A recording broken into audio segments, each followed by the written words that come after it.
warahmatullahi wabarakatuh. Perkenalkan, nama saya Khurata Ayun Hanifat Rohmi dari Prodi Penyuluhan Pertanian Berkelanjutan 1B. Di sini, saya akan menjelaskan mengenai asumsi dan implikasi dalam pembelajaran orang dewasa. Sebelumnya, apakah kalian tahu mengenai asumsi dan implikasi? Jadi, asumsi adalah dugaan yang diterima sebagai dasar dan sebagai landasan berpikir karena dianggap benar. Asumsi biasanya baru berupa dugaan, pikiran, prediksi, dan ramalan. Dengan kata lain, asumsi adalah sesuatu yang diperkirakan untuk individu dan belum diketahui kebenarannya. Sedangkan menurut para ahli, pengertian implikasi adalah suatu konsekuensi atau akibat langsung dari hasil penemuan suatu penelitian ilmiah. Pengertian lainnya dari implikasi menurut para ahli adalah suatu kesimpulan atau hasil akhir temuan atau suatu penelitian. Hal pertama yang terpikirkan pada umumnya, implikasi adalah sebuah akibat atau sesuatu hal yang memiliki dampak secara langsung. Ada beberapa asumsi dan implikasi dalam pembelajaran orang dewasa. Yang pertama adalah butuh mengetahui suatu hal. Dalam artian, orang dewasa sangat membutuhkan pengetahuan ataupun wawasan yang nantinya bisa menjadi bekal untuk melakukan suatu hal, kegiatan, atau apapun itu. Sebelum mereka mempraktekkan suatu kegiatan, mereka butuh materi atau langkah-langkah agar bisa paham betul mengenai langkah apa yang selanjutnya mereka lakukan. Implikasi ini adalah mereka membutuhkan sesuatu pengetahuan atau wawasan sebelum mereka melakukan sesuatu kegiatan di lapangan. Seperti contoh, penyuluh harus memberi tata cara atau petunjuk sebelum orang dewasa melakukan kegiatan. Yang kedua adalah konsep diri. Orang dewasa memerlukan perlakuan dihargai khususnya dalam pengambilan keputusan. Implikasi dari asumsi konsep diri adalah konsep pembelajar diikutsertakan dalam melakukan percobaan. Seperti contohnya adalah penyuluh mempersilahkan orang dewasa untuk membuat pestisida nabati yang bahannya dari bahan alami yang telah dipelajari sebelumnya. Yang ketiga adalah pengalaman. Orang dewasa mempunyai dasar pengalaman yang lebih kaya yang berkaitan dengan pengalaman baru. Kecenderungan mengambil makna dari pengalaman yang lama. Orang dewasa telah mempunyai pola pikir dan kebiasaan yang pasti. Implikasi dari asumsi tersebut adalah dalam pembelajaran bisa saling bertukar pengetahuan atau pengalaman, karena orang dewasa pembelajarannya lebih kaya dibandingkan dengan anak-anak. Proses belajar ditekankan kepada teknik dan sifatnya menyadap pengalaman seperti diskusi atau latihan praktek. Contohnya adalah dalam anjuran padi tanam pada umur 16-20 hari, tetapi tidak sesuai dengan situasi dan kondisi yang ada di tempat tersebut, maka yang dipakai adalah pengalaman orang dewasa. Yang keempat adalah kesiapan untuk belajar. Penampilan orang dewasa dalam melaksanakan peranan sosialnya berubah sejalan dengan perubahan dari ketiga fase dewasa, sehingga hal ini mengakibatkan pula kesiapan dalam belajar. Suatu contoh dalam peran seorang sebagai pekerja, maka tugas pengembangannya adalah memperoleh pekerjaan. Pada saat itu, ia sudah siap untuk belajar segala sesuatu yang diperlukan untuk memperoleh pekerjaannya. Implikasinya adalah kesiapan belajar mereka berorientasi kepada apa yang belum mereka ketahui atau apa yang mereka perlukan. Urutan kurikulum dalam proses belajar orang dewasa disusun berdasarkan tugas pengembangannya dan bukan disusun berdasarkan urutan logik mata pelajaran atau berdasarkan kebutuhan kelembagaan. Seperti contoh, orang dewasa belum mengetahui tentang alat pertanian yang modern. Penyuluh dapat memberikan wawasan atau pengetahuan terhadap orang dewasa mengenai hal tersebut, karena orang dewasa sebetulnya memerlukan tentang hal itu yang belum mereka ketahui.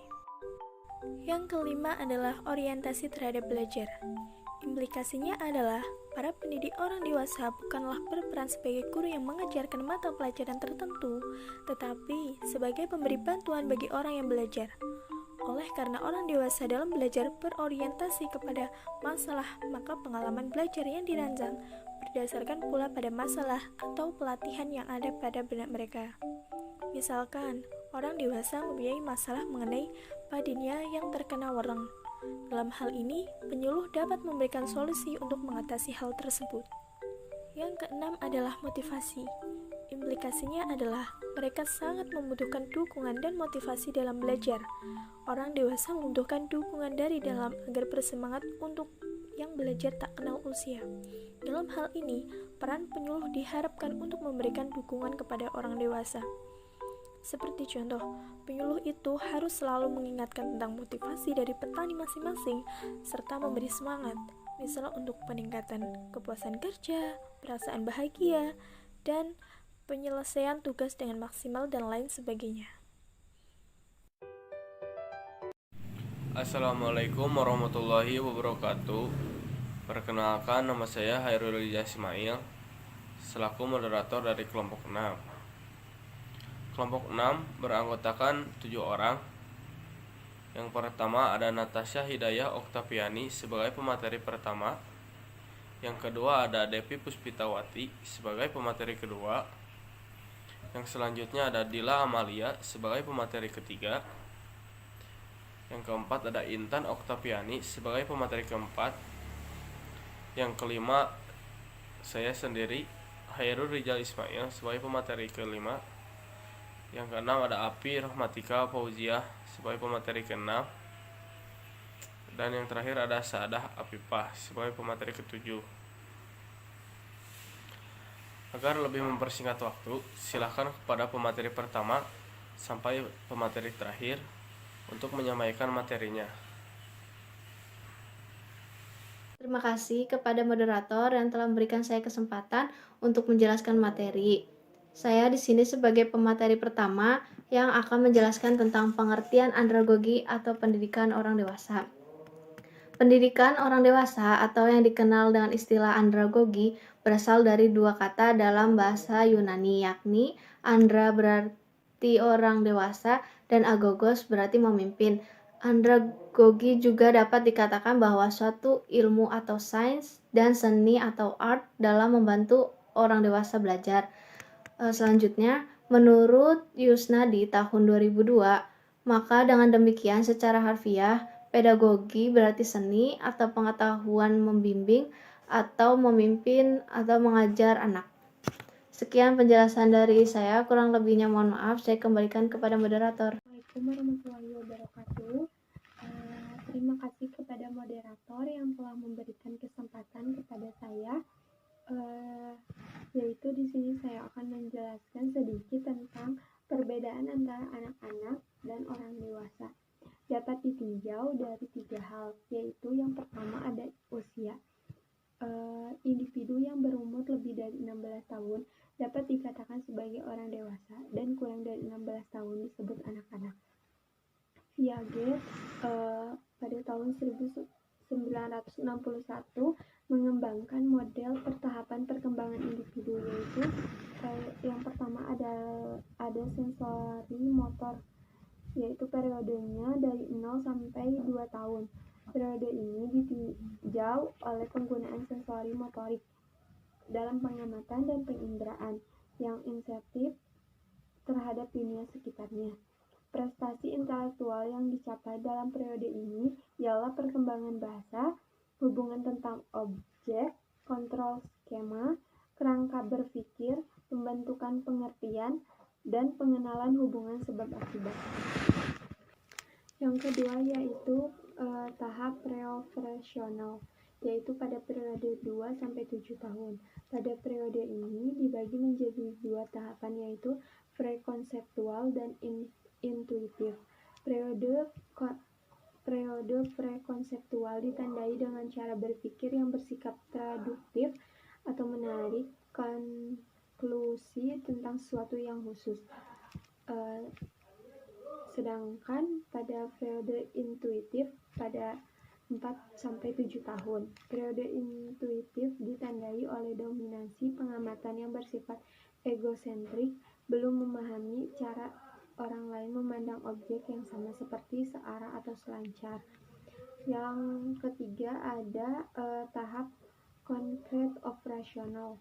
Pada periode 7 sampai 11 atau sampai 12 tahun.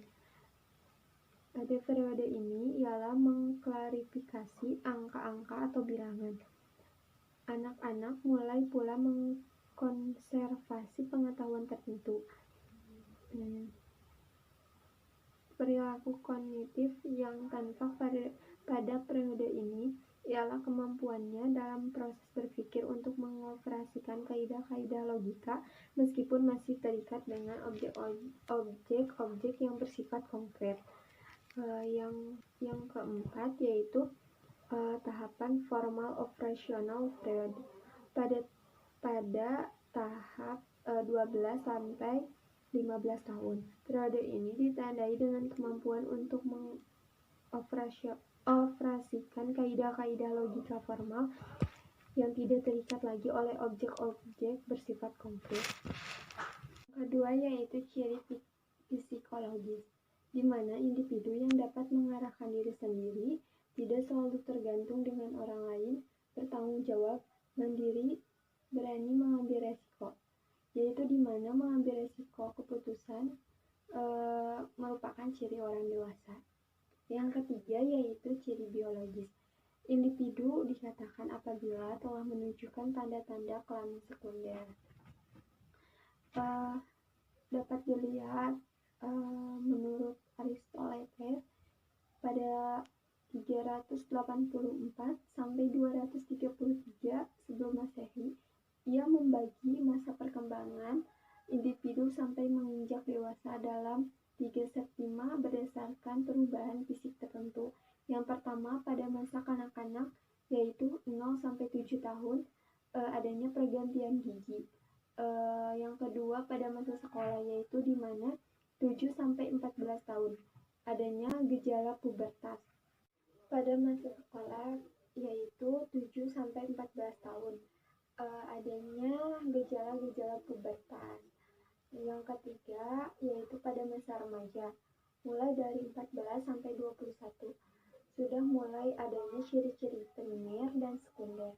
Mungkin cukup sampai di sini, kurang dan lebihnya mohon dimaafkan. Apabila ada kesalahan, wabillahi taufiq wal hidayah. Wassalamualaikum warahmatullahi wabarakatuh. Assalamualaikum warahmatullahi wabarakatuh. Saya akan menjelaskan tentang fungsi andragogi atau pendidikan orang dewasa. Fungsi dasar pendidikan orang dewasa adalah instruksi, konseling, pengembangan program, dan administrasi.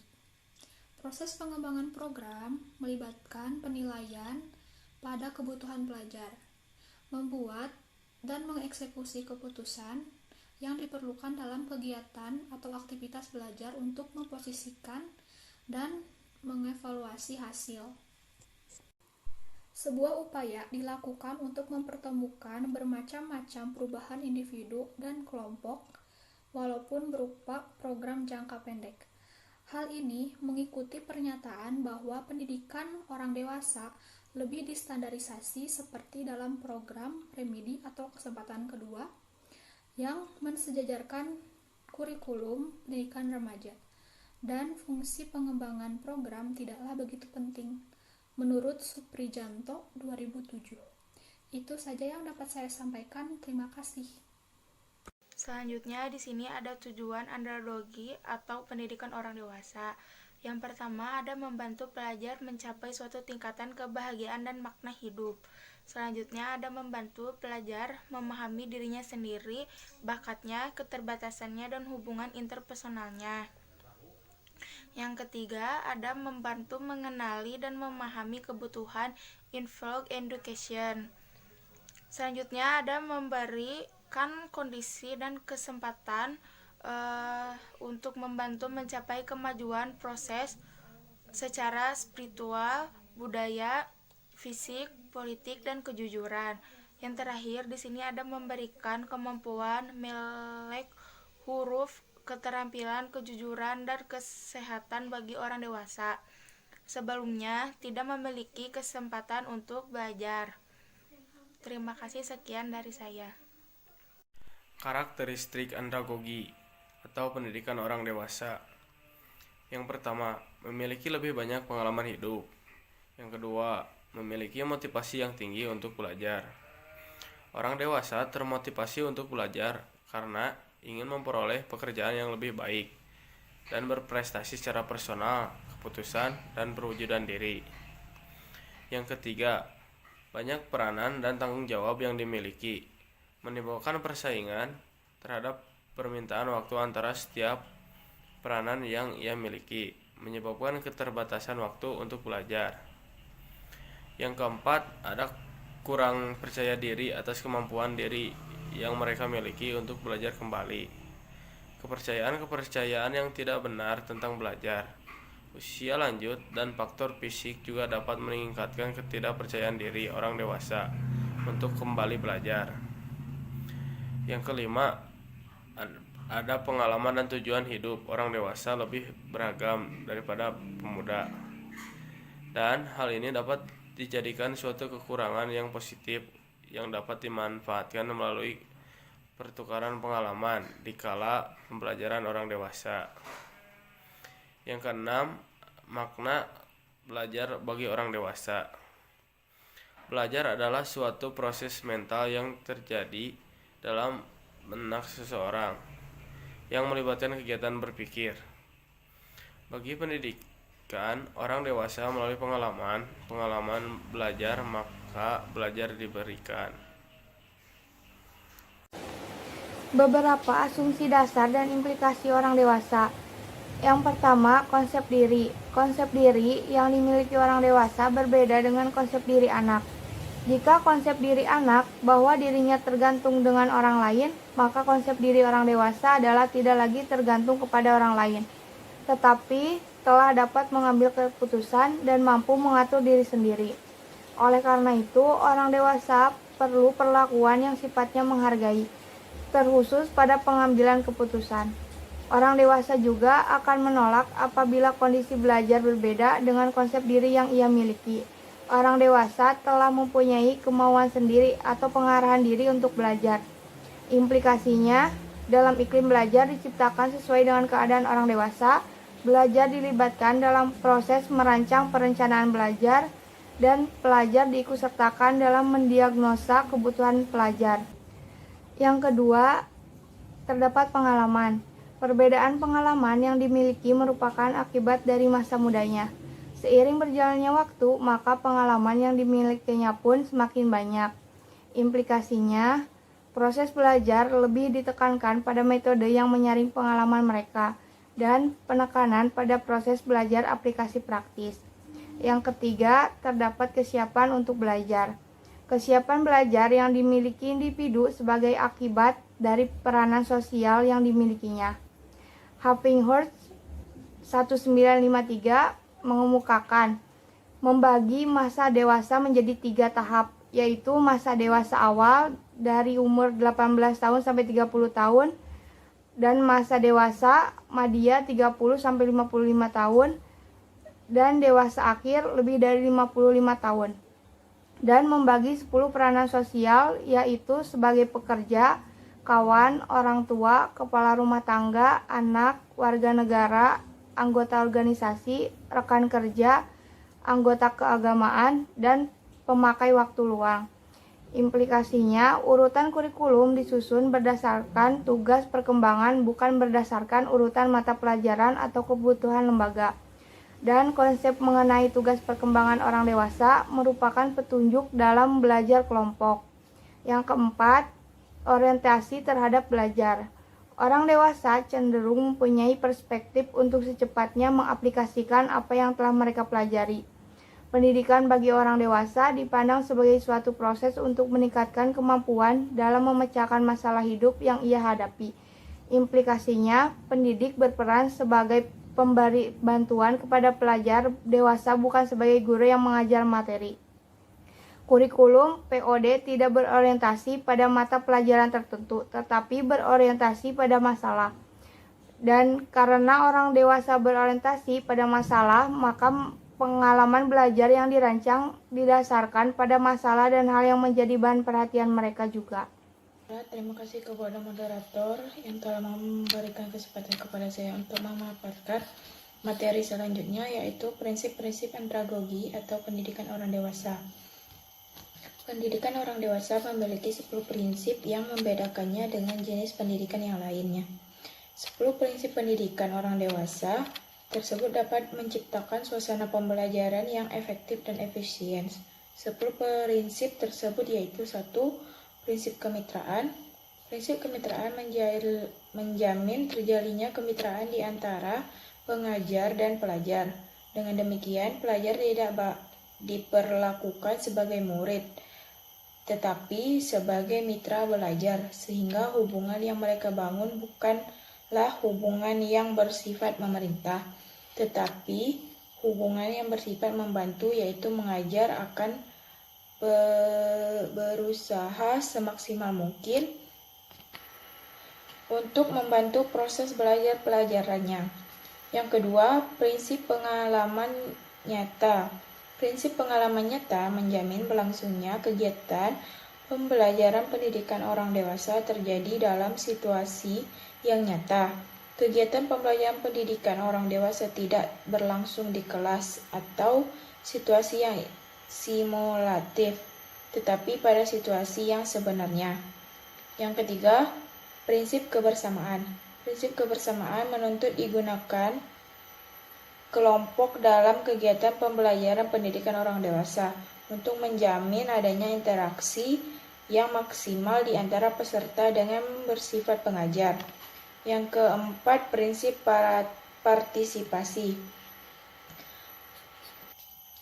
Prinsip partisipasi adalah untuk mendorong keterlibatan pelajar secara maksimal dalam kegiatan pembelajaran orang dewasa dengan fasilitas dari pengajar.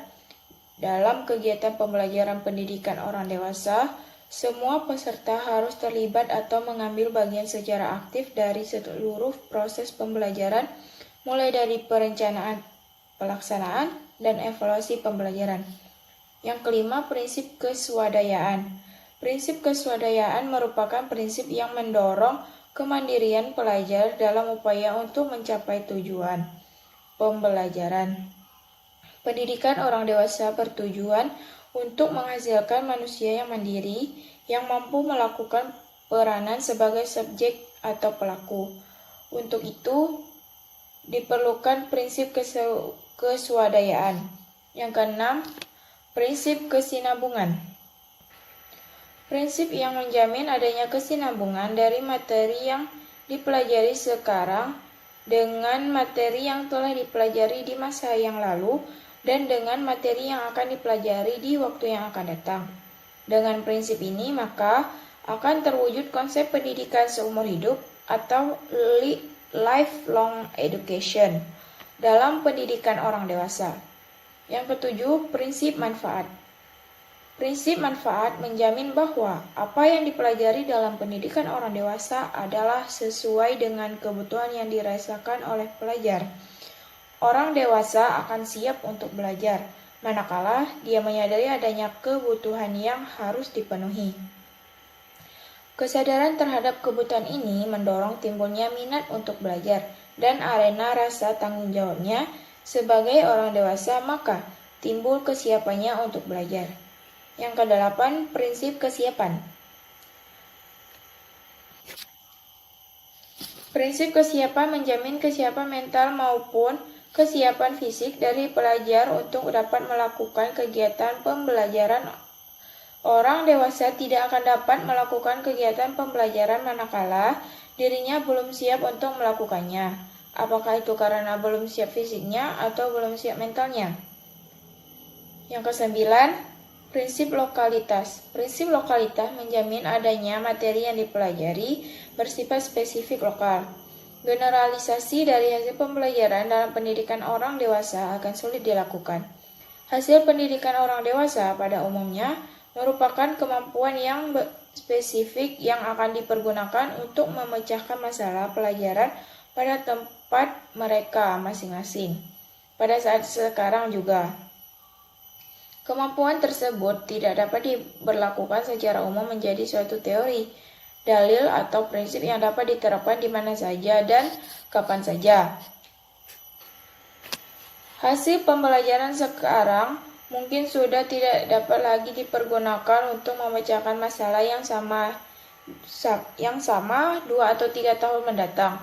Demikian pula, hasil pembelajaran tersebut tidak dapat diaplikasikan di mana saja.